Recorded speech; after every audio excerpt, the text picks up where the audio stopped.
ये जो जमहूरियत है, भारत का संविधान आपको इस बात की इजाजत देता है कि आप नेता बने, और अगर ये नाम निहाद सेकुलर पार्टियां अगर आपको नेता नहीं बनाना चाहती है तो क्या आप खामोश बैठ जाएंगे? क्या आप आगे बढ़कर अपना हक हासिल नहीं कर सकते? मैं आपको बताने आया हूं कि असदुद्दीन ओवैसी यहाँ पर अपनी मकबूलियत के लिए या अपनी अना की तस्कीन के लिए नहीं आया। असदुद्दीन ओवैसी उत्तर प्रदेश को इसलिए आया है, आता रहेगा इंशाअल्लाह ताला जब तक अल्लाह मुझे जिंदा रखेगा। उस वक्त तक आता रहूंगा, उस वक्त तक आता रहूंगा जब तक अल्लाह मेरे जिस्म में एक सांस को बाकी रखेगा। मैं अपने मरने से पहले, अल्लाह मुझे बुलाने से पहले मेरी एक ही ख्वाहिश है कि उत्तर प्रदेश में असदुद्दीन ओवैसी से बेहतर एक नहीं बल्कि 100 नेता बने जो आपकी आवाज पर ये काम आपको करना है। और याद रखो इस तरह जज्बाती नारे मारने से कोई नेता नहीं बनता, ना जिस तरह के जज्बाती बातों से नेता नहीं बनता। नेता उस वक्त बनता है जब आप मुत्तहिद होंगे, जब आप इत्तिहाद को मजबूत करेंगे। देखो यादव 11% है मगर मुत्तहिद है, ठाकुर है, ब्राह्मण है, बनिया है, जाटव है, मुत्तहिद है। अगर कोई इंतशार का शिकार है, कोई मुत्तहिद नहीं है तो मुसलमान। आप मुत्तहिद नहीं है। मुझे शिकायत गैरों से नहीं, मुझे शिकायत आपसे है। मुझे मेरा हक बनता कि मैं आपसे शिकायत करूं। मैं इस सरजमीन का नहीं हूं मगर मेरा और तुम्हारा जो रिश्ता है ना, वो खून का नहीं है, ना बरादरी का। मेरा और तुम्हारा वो रिश्ता वो है जिसको पाक रब्बुल आलमीन ने कलमे तौहीद के नाम पर उजोड़ दिया। उस रिश्ते की बुनियाद पर तुमसे कह रहा हूं कि आपको तब्दीली लाना पड़ेगा अपने आप में। और अल्लाह ने फरमा दिया कुरान में कि अल्लाह उन लोगों को कभी नहीं बदलता जो अपने आप को बदलना नहीं चाहते। आप अगर बदलेंगे, अपनी पार्टी को मुत्तहिद होकर मजबूत करेंगे तो इंशाअल्लाह ताला उत्तर प्रदेश में हम एक तारीख रकम करेंगे। मुझे मालूम कि मेरी आज के इस तकरीर के बाद ये जो सेकुलर लिबरल जो कहते हैं, ना सेकुलर है ना लिबरल है, ये तमाम के तमाम गुलाम हैं जो अपना ईमान बेचकर जमीन फरोशी करते रहते हैं दिन रात। ये लोग अब कहेंगे देखो ओवैसी कानपुर को आया और कानपुर को आकर वो आपके वोट को तोड़ना चाहेगा। उत्तर प्रदेश में अब चल रहा है कि पूरे मुसलमान एक होकर वोट दो। मैं भी कह रहा हूं कि एक होकर वोट दो, मगर किसको वोट दो? एक होकर किसको वोट देंगे बताओ? क्या तुम समाजवादी पार्टी को एक होकर वोट दोगे? क्या तुम एक होकर बीएसपी को वोट दोगे? क्या तुम एक होकर कांग्रेस को वोट दोगे? क्या तुम एक होकर बीजेपी को वोट दोगे? तो फिर किसको वोट दोगे? नहीं, आप मुझे नहीं अपने आप को वोट देंगे इस बार इंशाअल्लाह ताला। इस बार आप अपने आप को वोट देंगे अपने मुस्तकबिल के लिए, अपने बच्चों के रोशन मुस्तकबिल के लिए। अब ये बात आप समझिए कि अब शाम से शुरू हो जाएगा टीवी पर, शाम के 6 बजे 9 बजे 10 बजे हमारा निकाह करने तैयार हो जाएगा। का उत्तर प्रदेश के चुनाव में एक और भड़काऊ भाषण। अच्छा बुलाते किसको है? कांग्रेस को बुलाते, समाजवादी को, बीएसपी को, बीजेपी को बुलाकर मजलिस के अपने को बिठाकर ये मुस्लिम वोट की क्या बात कर रहे हैं? तो पूरे बीजेपी, एसपी, इस समय कांग्रेस सब मिलके बोलते हैं ना ना ना, ये इस तरह की फिरका परस्ती की बात, कम्युनिज्म की बात नहीं करनी चाहिए थी ओवैसी को। मैं ये कह रहा हूं कि तुम क्यों नहीं खुल के कहते? तुम क्यों नहीं कहते, चाहे बीजेपी हो, बीएसपी हो, कांग्रेस हो, एसपी हो, कि हिंदू भी मिलकर वोट दो? बोलो ना, क्यों नहीं बोलते? नहीं बोलेंगे वहां पर, इसलिए नहीं बोलेंगे कि डरते हैं बोलने के लिए। असदुद्दीन ओवैसी सिर्फ अल्लाह से डरता, सच बयान कर रहा है।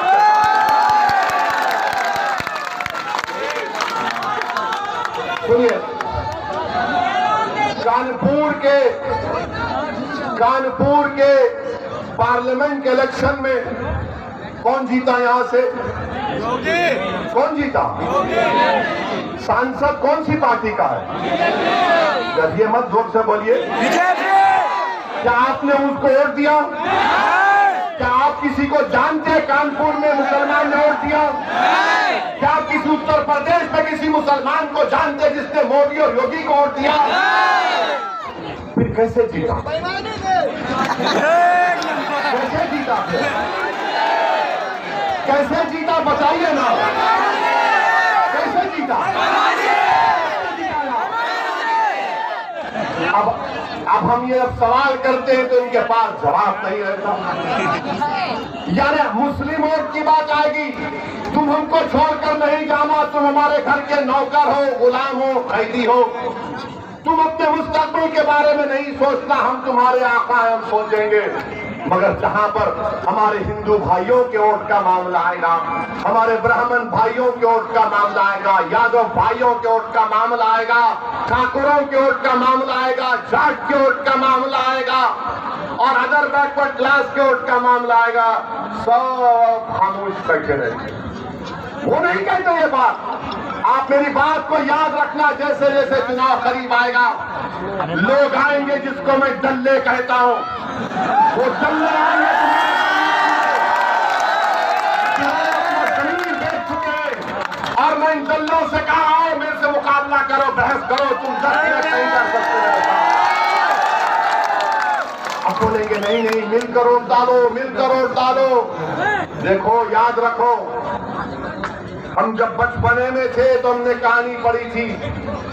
ये कहानी में था कि बच्चों को कहा जाता कि सो जाओ, शेर आएगा, पूरा डाकू आएगा, ये आएगा, वो आएगा। मेरे भाई, आपके बोलने से क्या हासिल हुआ बताइए? क्या आपने बीजेपी को रोक पाया? आपने तो वोट नहीं दिया, मुसलमान ने तो बीजेपी को वोट नहीं दिया। 2019-2014 में पूरे मुल्क में, पूरे भारत में खाली 6% मुसलमानों ने बीजेपी को वोट किया। अब आप बताइए फिर कैसे जीता मोदी? भाव आपके दिल में है, आपको मालूम है, आपको फैसला करना है।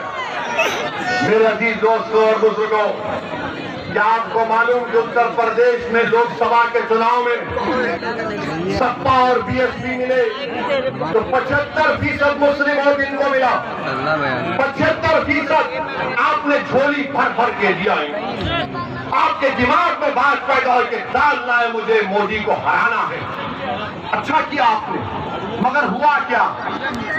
अखिलेश यादव के घर के 3 लोग हार गए, हारे ना। कांग्रेस पार्टी के राहुल गांधी अमेठी से हार गए, हारे ना। और वो हमको बोल रहे हैं कि हम यहाँ पर क्या कहा, विजिटर है, मेहमान है। प्यारे, तुम्हारी मेजबानी मैं करने आया। 15 लोकसभा सीट पर सपा और बीएसपी कामयाब हुए। एक सीट पर मोहतरमा सोनिया गांधी साहिबा कामयाब हुई। अब आप सोचिए, 75% आपने वोट दिया तो पूरे उत्तर प्रदेश में ये बीएसपी, सपा, कांग्रेस के 16 लोग जीते, बाकी पर बीजेपी जीत गई। मैं जिम्मेदार हूं इसका। क्या मेरा कैंडिडेट था? क्या मजलिस इत्तेहाद मुस्लिमीन का कोई उम्मीदवार था? नहीं। कैसे जीते? तो मालूम हुआ कि हमारे हिंदू भाइयों ने 71% हमारे हिंदू भाइयों ने 2019 के पार्लियामेंट के चुनाव में नरेंद्र मोदी को अपना वोट दिया। इसका जवाब दो। जो असदुद्दीन ओवैसी पर इल्जाम लगाते हैं, तुम्हारा इल्जाम झूठ है। कैसे हार गया तुम्हारा राहुल गांधी? किसने हराया राहुल गांधी को? क्या मेरे अजीमनाथ उड़कर अमेठी को जाकर लोगों को बोले? क्या मैंने कान में आयतल कुर्सी पढ़ के फूंक दिया सबके? फिर कैसे हारा राहुल गांधी बताओ? राहुल गांधी इसलिए हारे क्योंकि उनको मुस्लिम वोट मिला मगर हिंदू वोट नहीं मिला, इसलिए वो हार गए। वो केरला जाकर जीत के वायनाड क्यों जीत के? इसलिए जीत के कि उस कॉन्स्टिट्यूंसी में 35% के करीब मुसलमान हैं, वहां पर जीत गए। अमेठी में नहीं थे, अमेठी में हार गए, मगर हारने का राज, हारने की वजह नहीं, ओवैसी की वजह से हारे। यानी अब ये हाल हो गया कि अगर इनके घर में कल भैंस दूध नहीं देगी तो बोलेंगे ओवैसी सामने से। कल सुबह 4 बजे सुबह में मुर्गा बांग नहीं देगा तो बोलेंगे नहीं, ओवैसी की तकरीर रात में मुर्गा ने सुना था। और अगर कोई 50 साल का होकर भी शादी ना करे तो बोलेंगे नहीं, इसमें भी सोचना पड़ेगा क्या होगा। हर चीज की जिम्मेदारी मुझ पर, हर चीज की जिम्मेदारी मुझ पर। मेरे अजीज दोस्तों और बुजुर्गों, मैं आपको बताने आया हूं कि हर समाज का लीडर है, हर समाज के पास उनकी एक सियासी पहचान है, उनकी क़यादत है और इसीलिए उनके मसाइल हल होते हैं। पूछो, आप बताओ अपने आप से कि CAA का जब कानून पार्लियामेंट में बनाया जा रहा था, पूरी पार्लियामेंट में बीजेपी के 300 MP के सामने, अमित शाह के सामने किसने बताया कि CAA का कानून काला कानून है? और अमित शाह के सामने हमने कहा है कि अम्बेडकर के बनाए हुए संविधान के खिलाफ है, ये काला कानून है, मैं इसको नहीं मानता, उस कानून को फाड़ दिया मैं। आप बताइए ये लोग क्या कर रहे थे? आज मजलिस को कांग्रेस सपा बोलती है कि वोट काटने आए। पूछिए इन पार्टियों से कि जब अमित शाह ने 2019 जून या जुलाई में अनलॉफुल एक्टिविटीज प्रिवेंशन एक्ट का कानून का तरमीम करने का बिल लाया, और वो कानून क्या कहता है मालूम आपको? दिल्ली में NIA का एक इंस्पेक्टर कानपुर के किसी एक बच्चे को टेररिस्ट करार दे सकता बगैर उस पर कोई केस आए। उस कानून की तारीफ किसने की? कांग्रेस ने की। उस कांग्रेस की तारीफ, उस कानून की तारीफ समाजवादी पार्टी ने की। उसकी मुखालिफत कौन किया? कौन तरमीमात पेश किया? किसने उस कानून के खिलाफ वोट दिया? हुआ मंदिर से इत्तेहाद और मुस्लिमीन असदुद्दीन ओवैसी ने क्या दलील है? क्यों क्या आपने तारीफ की? क्यों समाजवादी ने और कांग्रेस ने तारीफ की? इनके पास कोई जवाब नहीं है। मेरे अजीज दोस्तों और बुजुर्गों, ये सब लोग हारते हैं। 2017 का चुनाव हार गए, कांग्रेस और समाजवादी मिल गए। तो एक गाना, क्या गाना था वो कि यूपी को ये 2 लड़के पसंद है, कहा था ना, यूपी को ये 2 लड़के पसंद है। बहे गए 300, बीजेपी जीत गई। फिर आपने 2 साल के बाद पार्लियामेंट में बहन जी के साथ अलायंस किया, आप नहीं जीत पाए। अब हम जब आ रहे, अच्छा मजलिस क्या करती है? हम सिर्फ भारत के पार्लियामेंट के इलेक्शन में 3 सीट लड़े। एक हैदराबाद की आवाम को लाखों सलाम, हमने बीजेपी को फिर से हराया। नरेंद्र मोदी आकर मेरे खिलाफ कैंपेन किए। आपके मुख्यमंत्री को भी लाया गया था, बाबा भी आए थे। फिर ये राहुल गांधी भी आए थे, चार मीनार के दामन में जलसा किए। कांग्रेसी कह रहे थे कि हमको जलसा करने नहीं देगी मजलिस। हमने कहा करो चार मीनार के दामन में। हमारे लोकल डीसीपी साहब बोले कि सर आपको कोई इतराज नहीं है। बोले हम क्यों इतराज है, कोई कहीं पे कर सकता। जलसा किए, मीडिया के लोग आकर पूछे कि इनका जलसा हुआ। मैंने कहा हाँ, ये चार मीनार हमारे अब्बा की इमारत है, अब्बा के सामने कुछ नहीं चला, हार गए।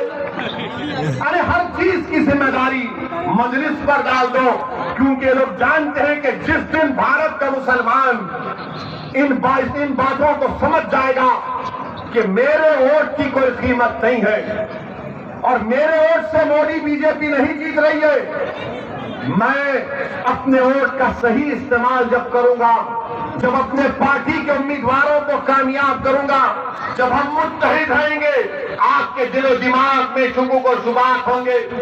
अरे नहीं, इसको वोट देंगे तो क्या होगा? मेरे भाई, मैं आपसे अपील कर रहा हूं कि जिंदगी में एक मर्तबा कभी अपने आप के वोट देकर देखो। तुमने परसों तमाम तौर दिया, क्या हासिल हुआ तुमको बताओ? तुमने आज हम तमाम ने सुना इतना जूम कि अतीक साहब कहलिए हमारी बहन है, उस बहन अपने शौहर का खत पढ़कर सुना रही थी तो जज्बात से मगलूब हो गई। 5 साल से अपने शौहर को नहीं देख पाती, तुम बना वीडियो, बच्चे अपनी बाप की मोहब्बत से महरूम, घरों को डिमोलिश कर दिया गया। आजम खान जेल में है, बकरी चोरी के केस में केस बुक हो जाता है। मुख्तार जेल में है और उत्तर प्रदेश की जेलों में 27% मुसलमान। ये गवर्नमेंट ऑफ इंडिया का डेटा है, अंडर टाइम है। उत्तर प्रदेश में 5 साल और 15 साल के दरमियान में जो बच्चे स्कूल को नहीं जाते 60% मुसलमान है। उत्तर प्रदेश में अगर ग्रेजुएट सबसे कम निकलते हैं तो मुसलमानों के 2%। बताओ फिर कब उठोगे आप? कब उठोगे आप? बताओ, तुम्हारा खून चूसा जा रहा है, तुम्हारे तरक्की के राहों को खत्म कर दिया गया, तुम और नीचे नहीं जा सकते। अब तुम समंदर की तह पर आ चुके हो, यहां से उठना है आपको, उठना है और ऐसे उठोगे इंशाअल्लाह ताला जैसा अल्लाह के हुक्म पर जो सूरज निकलता है, ये बादल छकाएंगे। तुम मेरी बात को याद रखो, इंशाअल्लाह ताला सूरज निकलेगा, सूरज की किरणें चमकाएंगी आपको और जब धूप आएगी तो दुनिया समझेगी कि हाँ, जिसको हमने 60 साल झूठ और धोखा देकर दबा कर रखा, आज वो बाशऊर हो चुका है, आज वो अपने हक को पहचान चुका है, आज वो उठ चुका है। याद रखो, आज आप नहीं उठेंगे तो नुकसान किसका होगा? नुकसान समाजवादी का नहीं होगा, नुकसान बीजेपी का नहीं होगा, नुकसान कांग्रेस का भी नहीं होगा, नुकसान हमारा होगा। मैं नौजवानों से, उनके बड़ों से अपील कर रहा हूं कि आपने अपनी जवानी को लुटा दिया इन तमाम लोगों के लिए, खुदा के लिए इन बच्चों की जवानी को मत लुटने दीजिए। मैं अपने और बहनों से अपील करने आया हूं कि आपने रातों में कभी तुमने चैन की नींद नहीं सो सकी। हमारी माँ रात में करवट गई कि मेरा बच्चा अभी तक घर को नहीं आया।